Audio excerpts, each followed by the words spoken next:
how does one follow all that has been so far? Thank you, Langi, and thank you, Basa, the British Council team, for inviting me here to say a few words. Moloeni, Sanibonani, Dumilang. Welcome, people of Johannesburg and esteemed guests. And if this is winter, I'm moving in. And I have to say, this is an extraordinary fertile space for creativity and for growth we are in today. Victoria Yards, beautiful. It's good to be in such a mega city as well, where culture, the arts and creative industries are valued. Recent research by Andami Africa and the World Cities Culture Forum revealed that Johannesburg was a leading figurehead city as measured by the Cultural Vibrancy Index. I recall it may have been #1 even. This is really, really wonderful to be here, therefore. This is good news and offers me much inspiration as your guest. And as I arrived at the airport, I was greeted by Sibale. Is Sibale here? Siba? Anyway, I was greeted with Sibale and Mak Hau dot my thought. The warmth and smiles, I've been practicing that, by the way. I'm not doing it again. The warmth and the smiles they gave me so much joy. I knew I was landing and arriving back in this great city. And a real massive thanks to Basa for my box of goodies, all those biscuits I gobbled in one go, and the book about the legendary Gregory Vujani Makoma's story. It was really special to read this book. He spoke about how art is life and how it strengthened his life, coming from East Orlando's Soweto. And he met wonderful people from across the world. And he wanted to tell his elders their stories through his movement. Their stories were oral traditions, and they would be easily lost or easily passed on, depending on who was listening. Thanks for this book, Basa. Thank you very much. It offered a beautiful glimpse into a real-life story of a good soul from the son of the city soil. Meanwhile, back at the airport, because I'm folding around with time here, with my two hosts, I first asked them, how are things in Johannesburg right now? Joburg. Well, we spoke about the energy crisis, post-apartheid political leadership, the ANC and its historical contribution, post-COVID opportunities and jobs for young people, rural versus urban living, the pros and cons. We discussed everything. And then I even shared a few personal facts. For example, that my home city in UK is Birmingham, and it is twinned with Johannesburg, but also Chicago. I love this little story. And that I had once played maracas for Barack Obama. And it was part of a twinning event between Chicago and Birmingham. And this twinning event, Obama would talk about bringing the Olympic Games to Chicago. And guess what? It went to Rio. It must have been the maracas, I don't know. Anyway, on the journey to the hotel, the focus got more serious. Siba asked me, are you ready for your speech? My answer, an emphatic no. And so we are here. And this is the moment for me to share some stories. What can I possibly say to you that you've not heard before, I wonder? Let me start by asking you a question. Are you listening? All right. Who here has heard of the Gugu Moka? Hands up. All right. Albie, that's not fair. You know everything. Okay. Now, I believe that you can only be very blessed to wear this gown. And it's designed by Gregory Katiende. And I'm just thinking now, imagine this designer. Go see it in the Creative Hub, or the Creative DNA Hub that British Council have put together. Imagine this design now in the V&A collection. And the V&A buy it. They present it in a contemporary, upcycled material type of presentation, drawing on its rituals and stories of Kampala in London. This would be such a beautiful moment. I'm going to try and broker this for Gregory. This is part of the Creative DNA program that British Council support with the lovely Sylvia. Is Sylvia here? Is anybody here? Nobody's here. Okay. This is part of the Creative DNA program, as I said. And today, in the next 25 minutes, I want to take you on a journey. My journey, our journey, your journey. Let's try not to crash.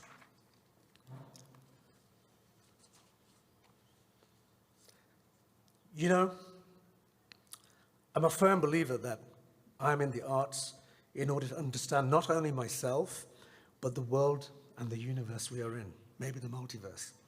When audiences experience, be it simultaneously or individually, a creative episode, dance, theatre, performance, reading, exhibitions, there is an interdimensional resonance, a frequency of quantum thinking. Yes, thank you so much. I was dying without this.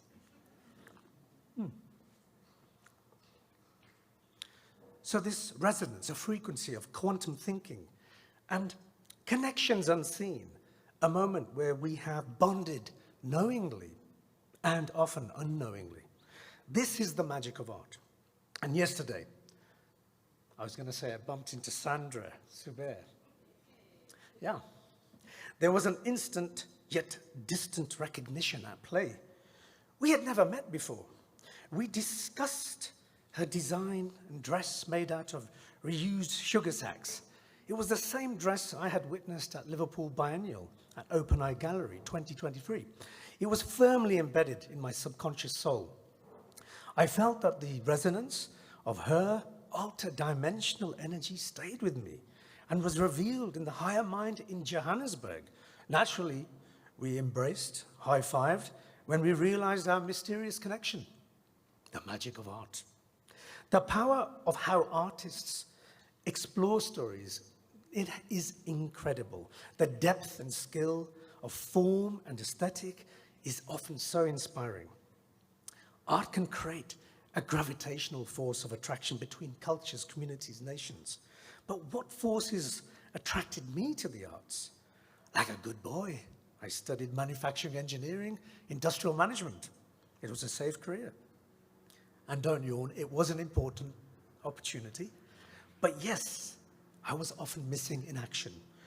I literally hobbled over the finish line with this course and completed the degree, feeling a little lost, confused, and actually a bit useless.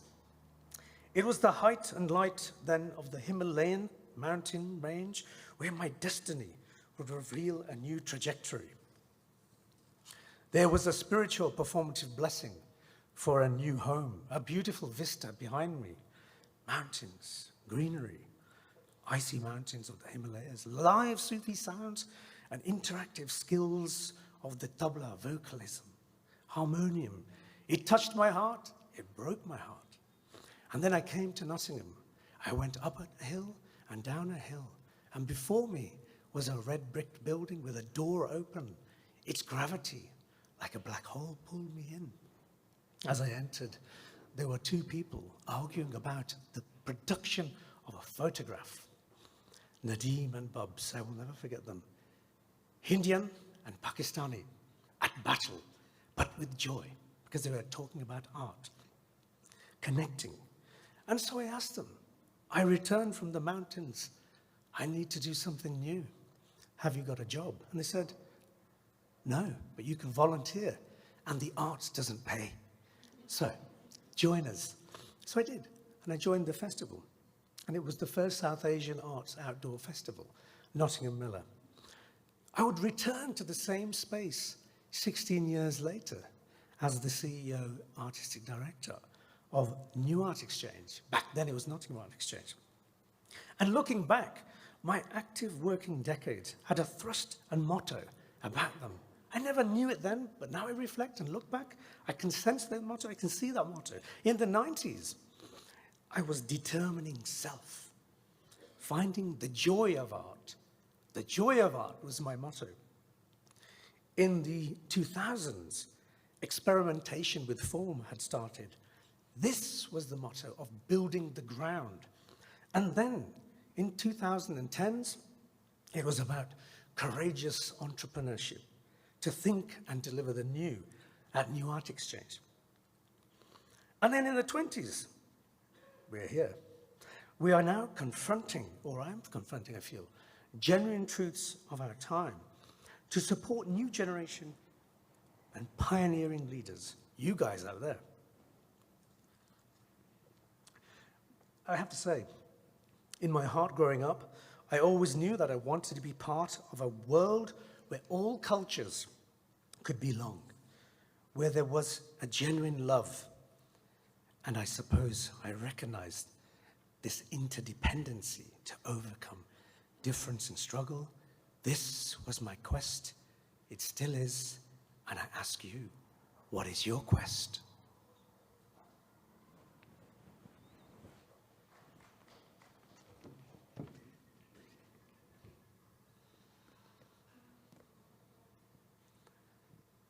Umnyama, ubomvu, ungumfazi, uyindoda, kuyafana. In a diversified blend of colors, black, white, and others. With the need to rely on each other for survival, obliged to labeling the other a revival. The need for unity, irregardless of the ramifications of rebellion at Babel, the Almighty termed a rebel, yet intoned that one must love his neighbor. Cultural differences creating gaps far and wide, and yet with love we can come closer, and in each other we can confide with sympathy and empathy. Across cultures there is telepathy. We are one, an undisputable fact that we are all equal. The buyer and the seller rely on each other for the cycle to move forward. And yes, we can never move forward if this steering wheel refuses to sync with the steering. We are one, united we stand, divided we are fallen and crestfallen.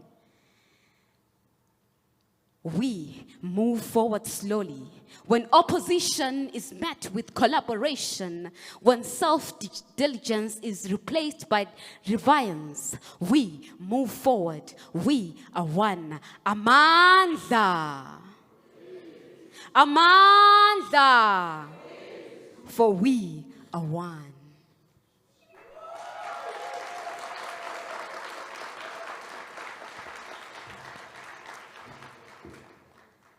Sankamasi.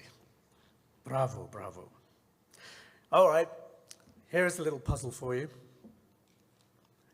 Are you ready for this? It's not that difficult. Divide any number by 0. What does it reveal? Sandra.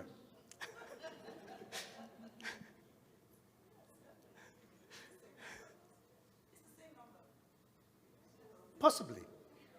Anybody? Somebody? No. It's 2 zeros, horizontal, intersecting. Infinity. Right. It's been mentioned today, the infinite. Infinity, a powerful, unending sequence, an energy or amount immeasurable. It is forever expanding, like the universe. So listen, I'm no Stephen Hawkins, but I have a theoretical equation about art's purpose.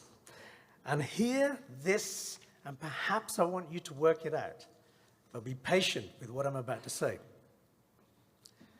There's a few tongue twisters possibly in this, I don't know.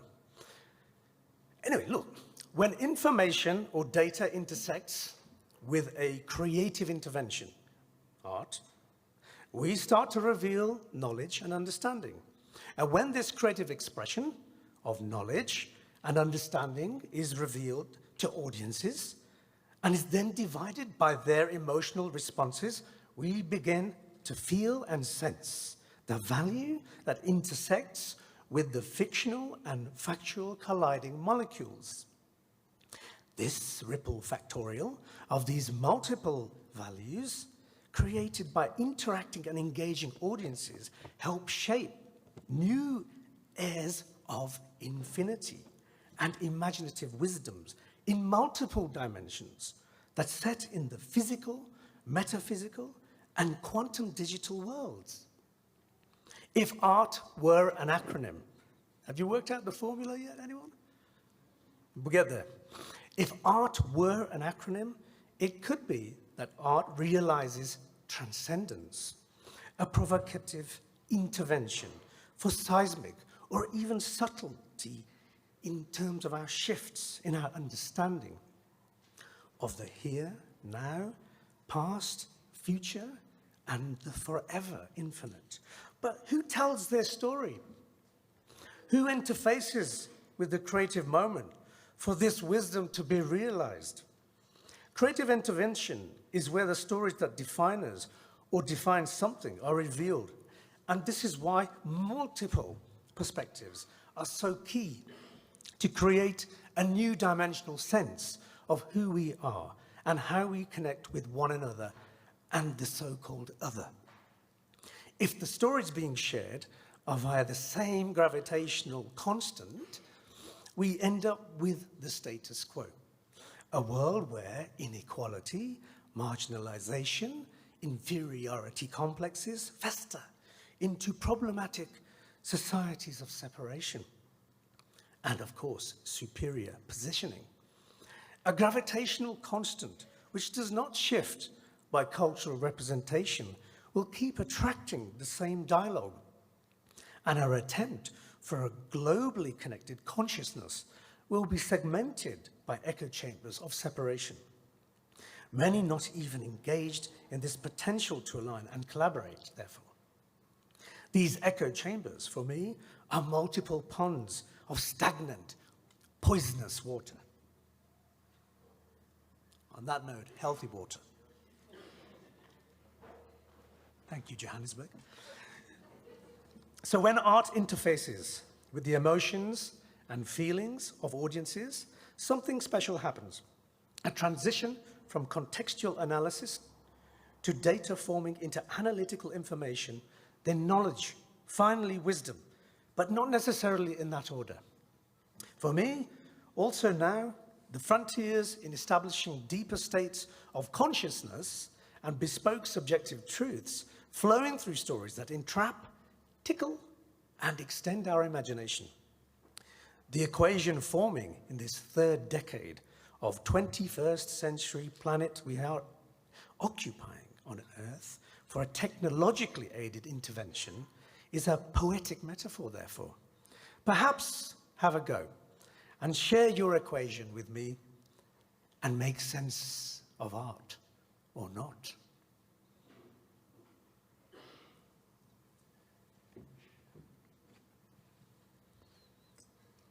Dola, dola, dola, dola, chipala, chipala, dola, dola, dola, dola, dola. Going door to door, shouting, may make one a nuisance. But there came technology for convenience, made to move from these established norms towards new and innovative ideas, where messages travel faster than messengers. The ability to order your products online without being in a line surely makes the yoke lighter. From sitting around the fire to immersive storytelling, virtual reality that takes you to a place you've never been in a blink of an eye. Being part of the audience at the comfort of your home, streaming music from another continent in another continent, it surely makes the future brighter. Yes, with technology, we can move forward if only If only we can stick to who we are. If only we can stick to what we believe in. If only we can maintain the bond that the ancient communities used to have. If only we can remove that young man behind the screen and he can be able to create a conversation. So, with technology, we can move forward. It can be our light in the dark, our spring of water in the desert, our blanket in the cold. And yes, we can move forward with technology.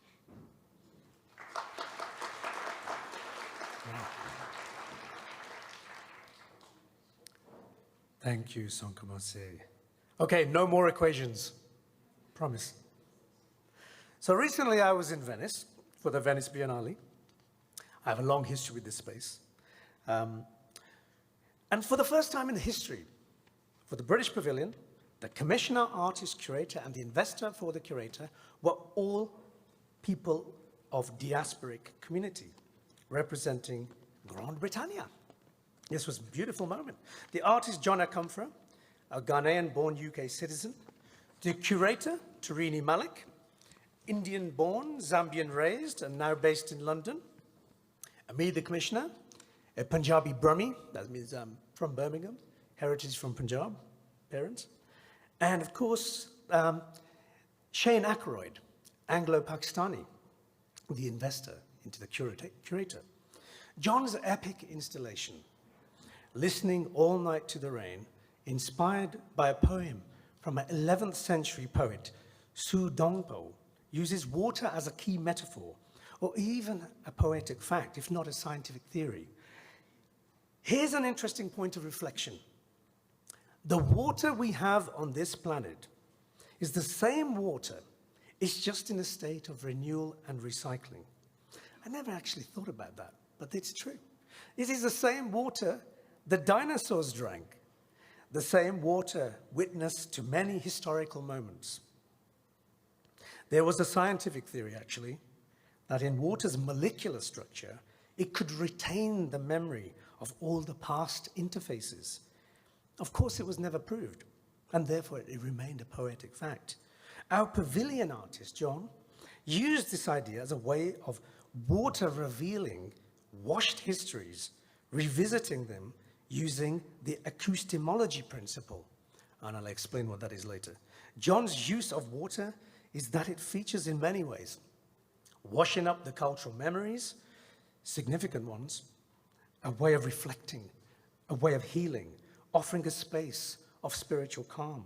Also listening as a form of activism, making sense of our wounds, making sense of our traumas, and allowing the water to soothe us majestically in this mystical experience of self-enlightenment, quietly gestating a deeper global consciousness. This high-tech installation has state-of-the-art sound. It borrows the term acoustemology from the anthropologist and ethnomusicologist Stephen Feld, where acoustic and epistemology create what I refer to as this ascending third eye. In this case, a sonic wave and a way of understanding the world through sonic theory. Generally, the 60th edition of Venice Biennale provided an example where the Eurocentric canon was being challenged, possibly forever, by this main curator from Brazil, Sao Paulo, an organization called MASP. His name, Adriano Pedrosa, who named the show Foreigners Everywhere. And I guess we're all foreign at some stage in our life.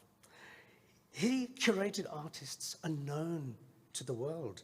Majority were from the global south. Many were of indigenous origin. Color, vibrancy, ancient methods juxtaposed with the high-tech collateral and national pavilions. 300, 500 artists, accelerating wisdoms, the ancient and future folding, touching, kissing in a sensual bond of intercourse, producing new frontiers on and for the global stage. Of course, Venice is not alone. There are other powerhouse biennales and festivals that have been emerging over the last 20, 30 years. And there is an awakening happening. I can list them. Sharjah Biennale convenes and accentuates the global South and its diaspora. Dhaka Biennale in Senegal, Lagos, Kochi, Lahore, the Dhaka Art Summit. And here,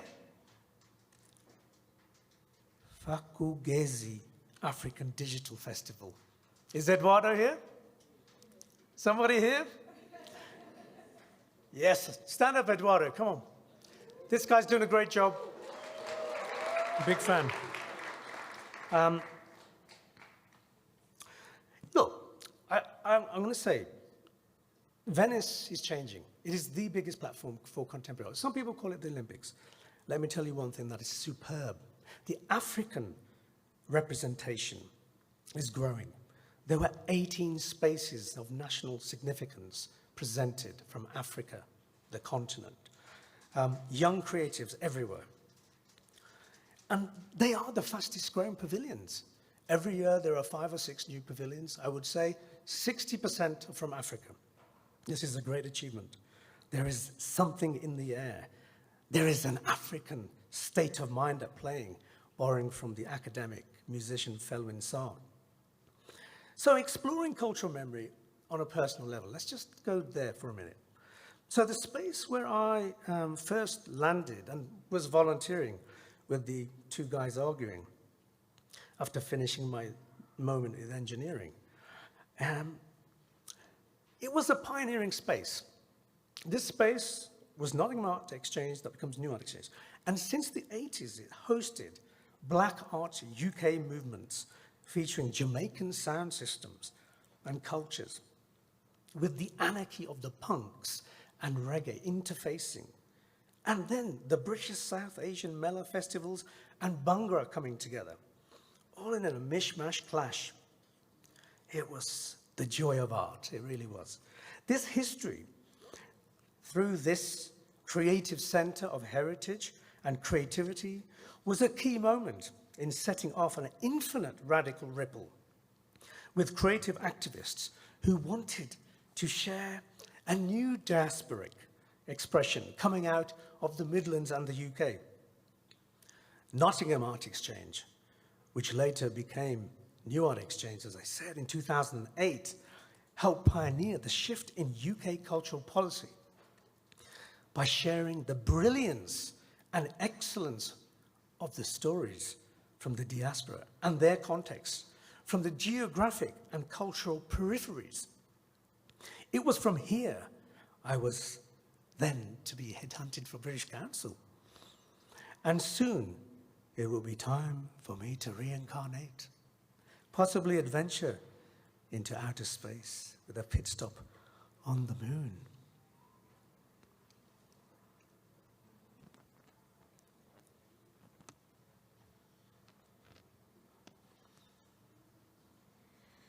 Going forth in a placid disposition, hoping for lucid unity with no opposition, a tapestry of tales woven through time, rich in detail and a meaning so prime.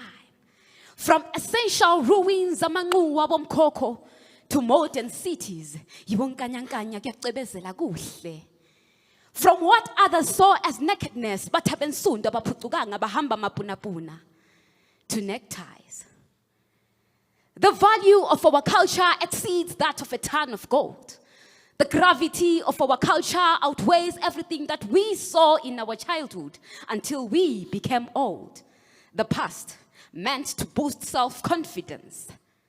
How can we know where we are going when we do not know where we come from? Ngiyabuza mahlabezulu ngiphenduleni. The tales the white hats tell us, sitting around the fire besathela inganekwane, kuthiwa kukhona. Kolobeja. It is not about enjoying the warmth of the fire, but it is the songs, the art that reflect on our heritage so well. Cherish the gems, the culture's past and present. Ngoba singabantu ngobuntu masiye.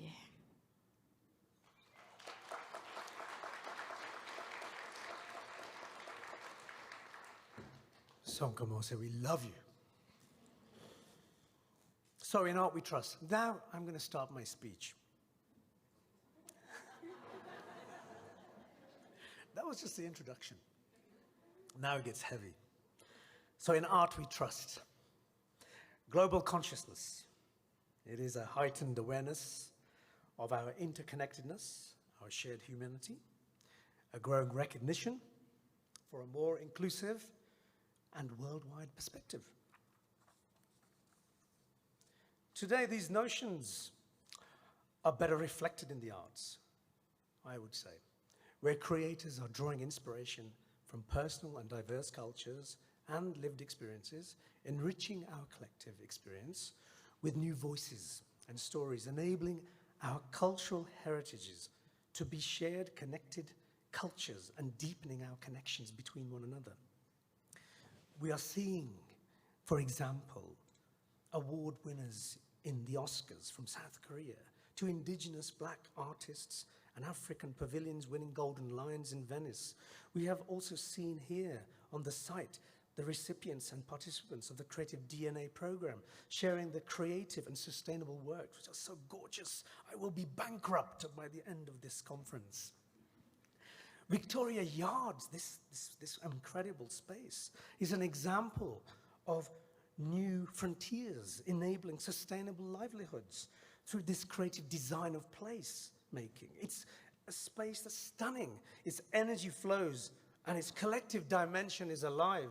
You see that, you feel that, and you see people busy beavering away. Wonderful. And the coffee's good too. The new frontiers being born will raise new thoughts and challenges. When determining an interconnected and more human approach, where our collaborating consciousness aligned for the betterhood of our world. Some examples as to how this could play out with an optimizing lens may well rethink a few things. The institutional dominance will need to let go. The institution remains important for sure, but it also knows deep down it will have to refresh to stay relevant in this changing world, including how to work closely with the more nimble, groundbreaking outfits for deeper engagement and impact. It's either collaborate or compete, and compete it cannot. Belts of mediocrity that control organizational policy and decisions or gatekeep will need to be challenged more and more so that the revolutionary voice of innovation on the ground connect directly with the investors and rulers to break the status quo of oppressive, systemized marginalization. The emerging generation will fight harder for peace, human and civil rights. I'm convinced of that. But then there could be an equal and opposite reaction, a proportion actually distracted into doing nothing, preoccupied and seduced by screens or whatever. It could be games, I don't know. It could be something else.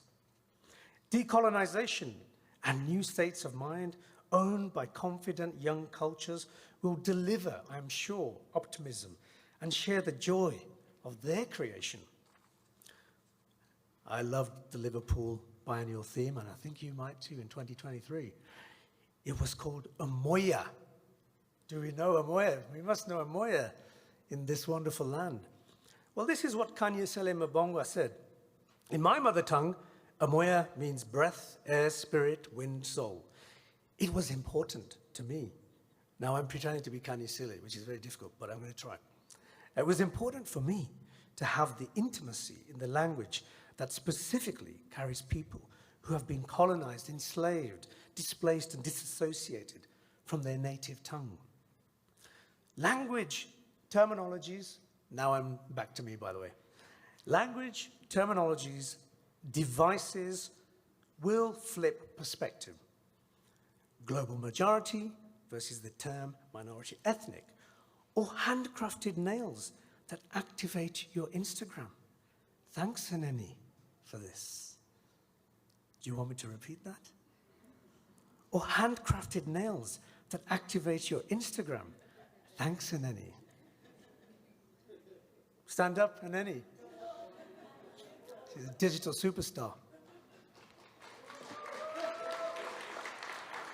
So new technological confidence for collaboration is in the air.